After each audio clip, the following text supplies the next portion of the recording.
మన దేశంలో చట్టాలు పోలీస్ వ్యవస్థ ఎలా పనిచేస్తున్నాయి అనే దానికి రెండు ఉదాహరణలు చెప్తాను. ముందుగా బెంగళూరు టెక్కీ అతుల్ సుభాష్ గురించి మీ అందరికీ తెలిసే ఉంటుంది.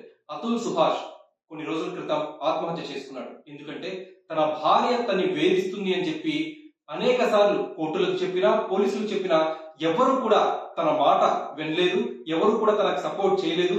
చట్టాలన్నీ కూడా తన భార్యకి అనుకూలంగానే వ్యవహరించాయి అనే ఆవేదనతో భరణం కట్టలేక కాస్త ఆర్థిక ఇబ్బందుల వల్ల ఆయన ఆత్మహత్య చేసుకున్నారు, సూసైడ్ నోట్ రాసి.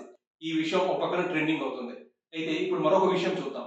ఏపీలోని మంగంపేటలో దారుణం చోటు చేసుకుంది. అసలు ఏమైందంటే కువైట్ లో ఆంజనేయ ప్రసాద్ చంద్రకళ అనే ఇద్దరు దంపతులు ఉన్నారు. వారికి ఒక కుమార్తె. ఆమె ఏపీలోని మంగంపేట గ్రామంలో చంద్రకళ చెల్లెలు లక్ష్మి వద్ద ఉంటుంది.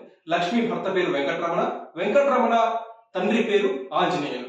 అయితే ఒక రోజు ఆంజనేయ ప్రసాద్ కూతురుపై ఆంజనేయులు లైంగికంగా వేధింపులకు పాల్పడ్డాడు. అయితే కూతురు కువైట్ లో ఉంటున్న తన తల్లిదండ్రులకి ఫోన్ చేసి విషయం అంతా చెప్పింది.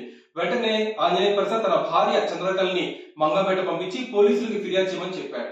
అయితే చంద్రకళ పోలీసులకు ఫిర్యాదు చేసినా పోలీసులు సరిగ్గా రెస్పాండ్ కాలేదు.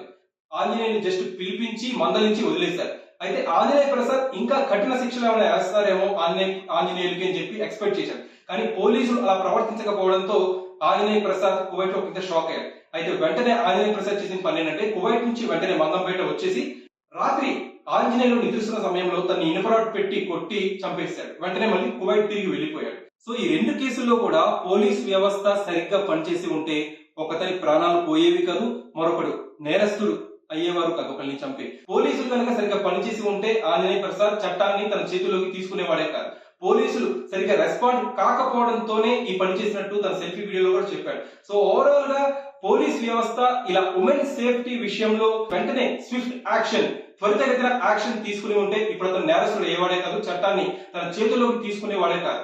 ఇప్పుడు తను కువైట్ వెళ్ళిన తర్వాత మరి ఏపీ పోలీసులు తిరిగి తన్ని ఆంధ్రప్రదేశ్ రప్పించి అరెస్ట్ చేస్తారా లేదా అనేది ఇప్పుడు ఉత్కంఠగా మారింది. ఆంధ్రప్రదేశ్ లో ఉమెన్ సేఫ్టీ గురించి గవర్నమెంట్ అడుగులేస్తున్న వేళ ఇలాంటి విషయం బయటికి రావడం ఒక రకంగా సెన్సేషనల్ గా మారింది.